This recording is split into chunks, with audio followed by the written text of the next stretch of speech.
Ilan nating kababayan ang naghihintay ng unang ulan sa buwan ng Mayo o yung pong tinatawag na Agua de Mayo sa paniniwalang nagpapagaling ito ng sakit. May basehan nga ba ang paniniwalang ito? Balitang hatid ni Athena Imperial.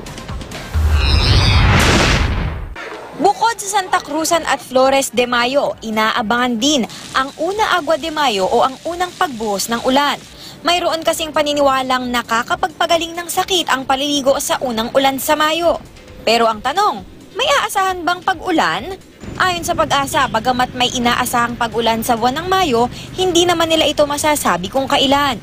Ang pag-ulan ayon sa Pag-asa ay bunsod ng tinatawag na southwest monsoon. During month ng May, expected natin yung sinasabing maganda yung sa katawan yung unang ulan ng Mayo. Which is, ang Mayo kasi natin, dyan nagaganap yung ating southwest monsoon, yung pag-declare natin ng tag-ulan sa Pilipinas. Nangyayari yan tuwing, minsan nagde-declare kami ng before the end of the month. Pero makapagtampisaw man ng ilan sa una Agua de Mayo, wala naman daw basehan ang sinasabing epekto nito ayon sa mga eksperto. Ang tanging epekto lang naman daw nito, nakababawas ng sobrang init ng panahon. So yung paglalamig ng kapaligiran, nagiging komportable ang mga tao dahil nga lumalamig. So it is a health benefit po niyan.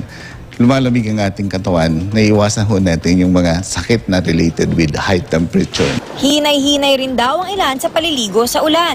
Baka raw kasi sa halip na makatulong ay makasama pa ito. Posible raw kasing makapagpababa ito ng resistensya ng katawan dahil sa biglaang pagbabago ng panahon. Kaya payo ni Dr. Carillo, siguro, sumilong tayo. Pag kayo nababasa ng ulan, na biglaan galing kayo sa mainit na araw, ay bumababa ang resistensya natin. Nagkakaroon tayo ng simple viral infection. Athena Imperial, GMA News.